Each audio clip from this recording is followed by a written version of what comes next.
Then what's happening tomorrow in Manchester, Ahmed? There's a protest. Right, but what is it about? It's about, like, they're against Muslims. Right. Why do you think they're against Muslims? Isn't the It's answer a lack of understanding. Yeah? What does Islam teach us? The ICE project is a Prevent-funded curriculum designed to be taught in madrasas and schools. Yeah, and that's a really, really good answer. Talk to them. How are you going to be able to... How are they going to appreciate you if you don't actually speak to them? So communication. Things like jihad, I know that people see them as controversial, but for us as an academic institution, they are part and parcel of the curriculum and the learning. It's nothing abnormal. It doesn't ring alarm bells when we say, okay, today we're going to talk about jihad. It's expected that all of the different aspects of the faith are discussed, and are discussed in detail. Do some of your students have preconceived ideas, notions of what jihad is? I think that's inevitable. I mean, we're not living in a cocoon. Everybody, children, especially at that age, 15, 16, year 10s, 11s, they will be exposed to the media that we're all exposed to. Somebody was saying earlier that, hey, we don't talk about jihad, but you know what? We do. That is the big word, isn't it? Jihad. Well, what's your immediate first reaction to when you hear that word? What's the first thing that comes to your mind? Terrorism. Terrorism. Yeah? Did you Suicide bombings. Suicide bombings. Glad you said that. What comes to you? War? As in, like, fighting? That's why I say that it's even more essential that we give them the facts, as it were, which are rooted in religious texts. Some people who say, look, we're going to react to that force by suicide bombing, just look at that verse there. Do not kill yourselves. Can it be any clearer than that? No. Right? Absolutely solid. And then the next one, do not make your hands contribute to your own destruction. In other words, don't use your hands to destroy yourself or others. Absolutely crystal clear that, for example, what we've said there on the board, suicide bombing, cannot be in any way, shape or form a jihad. If the Quran, as you say, prohibits suicide bombing, how do some people justify it? Their simple answer is that that situation doesn't apply here. We're in a war situation, and in war, basically anything goes. But who decides who's right? Whether you're right, the people who subscribe to your view of this, or those who say in a war situation this no longer applies? Who's right? Classical interpretations, classical understanding of generations of scholars who've given us the understanding of these verses. Is that when the Quran talks about... Unfortunately, there are some Muslims that are violent. We cannot deny that fact.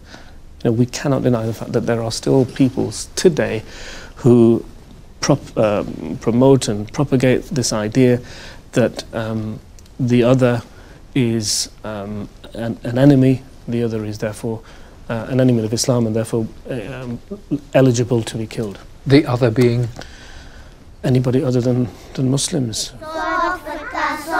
Good. Above all, ICE is designed to present British Islam as the government wishes to see it. That's why the government is financing it. But there are sections of the Muslim community who are deeply suspicious of any government counter-terrorism related initiative. And that's why they see ICE and similar Prevent programs as being tainted. They believe that the government has no business in interfering with the way in which Islam is taught and interpreted in Britain. The government interfering with Muslims and the way that they practice their religion or what schools they affiliate themselves with, for me is quite problematic. That's for the person to decide. And the state has actually no right to interfere with Muslims and what kind of Islam that they follow.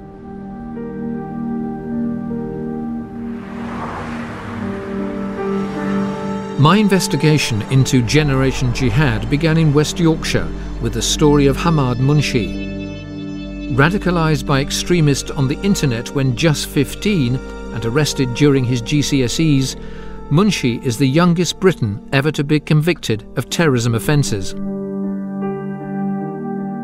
Please pray for me that I get martyred in a state of true faith. His family and friends were shattered by what had happened.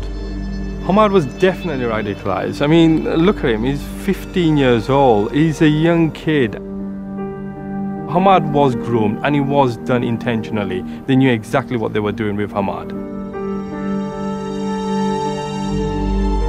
Munshi was part of a global network of young Muslims, often just teenagers working on computers in their bedrooms, some of whom came close to carrying out horrific attacks. The question is, can the government's national strategy prevent the next Hamad Munshi from being radicalised and groomed? I certainly have lots of major concerns about the government's prevent strategy. I think a lot of it's cosmetic. I think a lot of it's misdirected as well. I think a lot of it's politically driven to give the appearance that significant action is being taken to allay maybe public fears as well. But I think very little of the prevent work actually is bottom up. Really reaches those individuals which are regarded as at risk or vulnerable to violent extremism.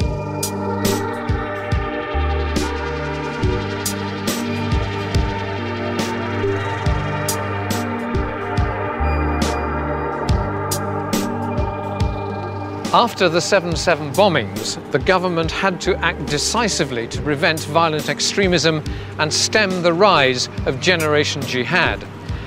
But Britain's Muslims, whose support is vital for the success of Prevent, are far from united behind the strategy.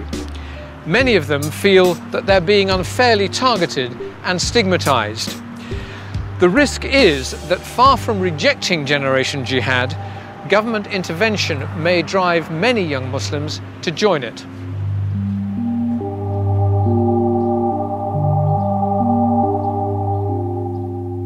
How long will we all have to live with Prevent, and the Muslim community in particular have to live with Prevent?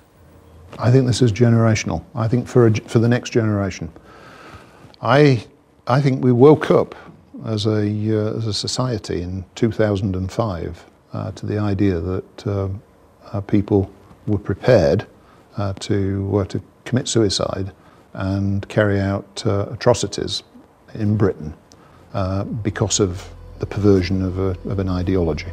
But just as dealing with any infection, I think it's a generation of treatment to prevent the infection spreading. And I think that will take us probably 20 years. Qasim, who almost lost his life in Pakistan before renouncing violent extremism, doesn't see any change on the horizon. If the people who are involved in these kind of activities are part of Generation Jihad, what's the next generation? The next generation? It's very hard to say. I don't think anything has changed. I go to the mosque, I don't hear anybody talking about, jihad, radicalization, how to prevent it. I think they're just following in the footsteps of the previous generation.